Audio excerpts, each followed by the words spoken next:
Hey everybody, welcome to another video, and today I'm going to talk about my impressions of Dragon Dogma 2 after about 17 hours of gameplay. I've been playing for a little bit, for a little while.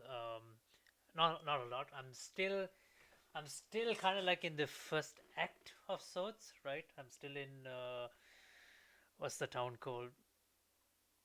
Oh, good lord, Wernworth, right? So I'm still in Wernworth, trying to do the main quests around there.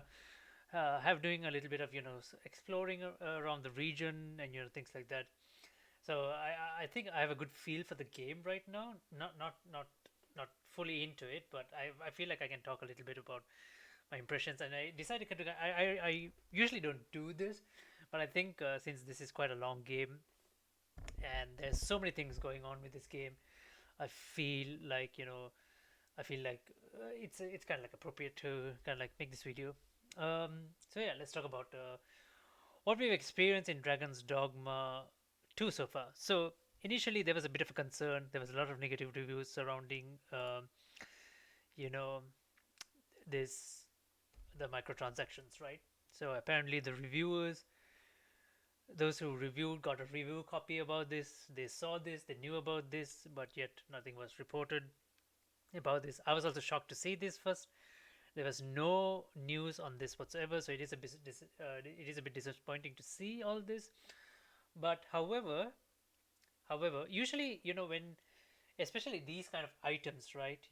Tents for camping, um, the the keys for the jail to escape from a jail, right? Goal as they call it.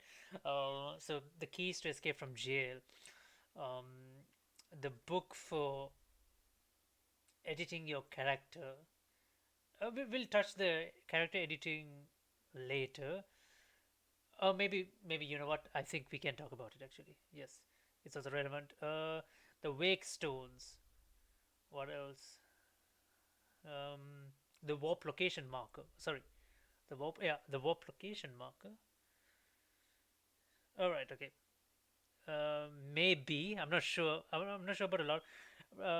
Ignoring the 500 rift crystals. Okay, fine. Oh yeah, the rift crystals as well. All right. So ignoring all this aside, right? So all of this, everything, the wake stones, the rift crystals, the port crystals. I think I have not got one yet, but the keys, the harpy snare, smoke beacons. Um, I'm not sure about the hot fill blender, but probably, and the tents. Yeah. So all of these items can almost all at least. I'm not sure about the. I'm just not sure about the port crystal, but I think you should be able to. All of this can be obtained in game, right? They do not come way too often, but you can get them nonetheless. There are means of getting it, right? For example, rift crystals, you automatically get like 30 rift crystals uh, per the per unlocking a rift stone, and things like that. There are other ways of getting it. You know, doing a pawn quest is also one way of getting it. If the matching arisen, the player has set that as a pawn quest. Yeah, you can get that. So there are ways of getting it, right? Wake crystals, most common way of getting a wake crystals is you find so many uh sorry, not wake crystals, wake stones. You find so many the I'm not, I forgot what the small piece is called, the smaller stones. So you need three to make one wake stone. You find a lot of them around the world. You get them through quest rewards and things like that. But a lot of the time you get it through pawn quests, right? A lot of pawn quests are said to give you a part of a wake stone, and you get three. You can easily farm wake stones. I don't see that as an issue. Tents, yeah, you can come across so many tents. You can even buy tents sometimes. Even smoke beacons, also you can find them on harpiness. Um, so it's not that difficult to find. It is a bit of like small grind. I'm not saying, I'm gonna say it's a too hardcore of a grind to get these. Even keys also you can buy it off certain merchants and things like that. So all of these can be found in game, right? You don't need to work too hard. You just need to do a little bit of exploring. That's all. And that is one thing the game does do. Does kind of like incentivize you in exploring. I think that is one of the strongest things in the game, which is exploration. You're not sure what we will run into on any given beaten path or anything. You're not sure what you might run into either day or night. It's the encounters in the wilderness that kind of like is the best appeal, I would say, is to the game, right? And then while exploring, you find a campsite. It is always a good idea to camp, regain your health, kind of like rest so that you're not tired. The game has a nice system, as you travel for a long time, your HP, the size of your HP bar decreases, as you carry on, taking fights and things like that. So they have a nice system, right? These kind of survival things is nice, right? It's nice to have. Uh, so the another thing people have been complaining about is, in Dragon's Dogma 2, apparently, um, so the cutscene when you are cooking at your tent is an actual live video of a steak being roasted and stuff like that, right? Um, it's not graphically designed in game, right? It's not made in game. It's actually a live video recorded, right? And a lot of people are saying this is a bit lazy and stuff like that. But what I think is, I mean, I think it's fine. I think it's perfectly fine, right? It's not a big deal. I don't see it an issue. Uh, I mean, like I don't see it as a big issue. Uh, if it's lazy, if it's laziness, there are a few things that I would call them out for being lazy, right? But this cutscene for cooking meat, I think it's fine. I think it's all right, right? Is this as real as you can get it, right? An actual live action video of the meat cooking, right? That is totally fine, in my opinion. So what I do find them being lazy is that I think I think dialogues are quite boring, right? It's like zero effort in you know you can't exactly respond most of the time, right? There's no conversation going on. You're not sure what you're saying. In most of the dialogue, you're supposed to guess what your character. One thing is your character has no voice, right? Your character has a voice, but none of the dialogue has your. You don't say anything. You never say anything. That's one issue, right? Which makes it feel very not authentic, right? When you're having a conversation. And the second thing is, you literally do not say anything. Usually in games where even if your character does not have a voice in conversations, you can literally still see it from the subtitle text or whatever it is. You can still see what you're saying in response, in response to something in the conversation. There are only few select times where you can, like, in certain decision making, you can decide what to do, but it's not actually you taking part in the conversation. Your character does not say anything, right? If there's a conversation going on, the other NPCs would say something, your pawns might say something, and you kind of like have to guess what you said based on their reaction or their response to you. Apparently there's nothing said from your part. There's literally nothing. There's no dialogue, there's no subtitle for you to even see what you might have mentioned. No, there's nothing. There's literally nothing. It's just them. It's most of the time it's just like the NPCs are talking to themselves, and that is weird. That is really weird. That is like really lazy narrative, lazy. Uh, the narrative is another issue as well, and some of the quest designs is like a lot of the side quests. You could feel like some side quests are very well thought out, and the others are just very lazily generic. I mean, not I don't think generic is the word, but I you could just tell that not a lot of effort has been thought process has been put into you know usually some games they tend to make the side quest so interesting so you feel like it's worth your while, right? But in this, some of the side quests you feel like, oh my god, you just feel like, well, that's kind of like 30 minutes of my life I'm not getting back. You feel like a lot of times you're like, oh my goodness, like, oh, and and a lot of them are bugged.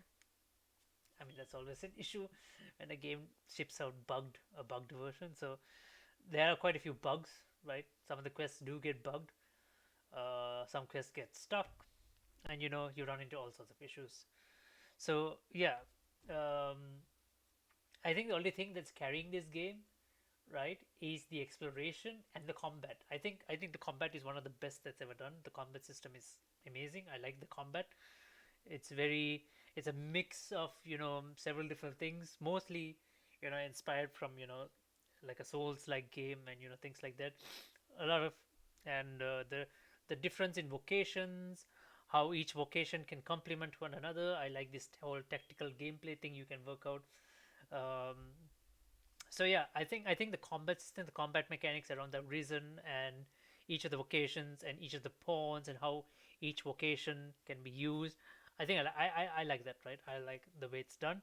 So I think the combat and the exploration and the encounters, with the monsters and everything, the encounters with each monster, the battle with each monster, how different tactics work out on each monster. I think that is the only thing what carries this game. As far as the main story is concerned, I just think, I mean, then again, this could be. I mean, like you.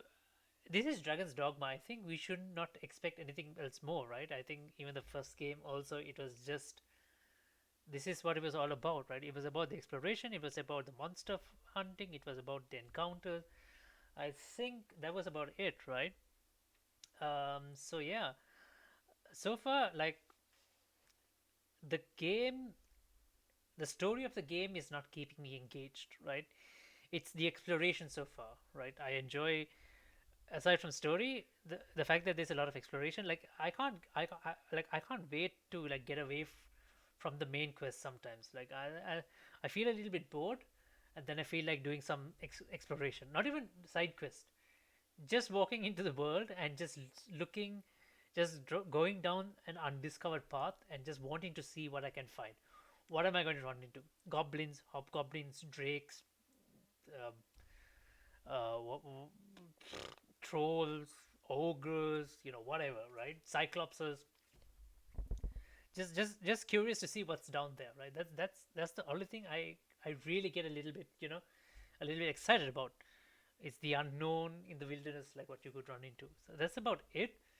The story is like so far, like I think the reason the story doesn't feel a, a really good hit so far, right? So far, because one, it could be still because I'm at the beginning. Nothing much has happened yet, right? Nothing much has happened. But I think it's just that the dialogue is just so bad sometimes. The fact that the Risen does not talk, like literally does not talk, even without a voice in the dialogue. There is no dialogue for the Risen given, right? The fact that you don't say anything and the dialogue, because of that, the entire conversation just feels artificial, right?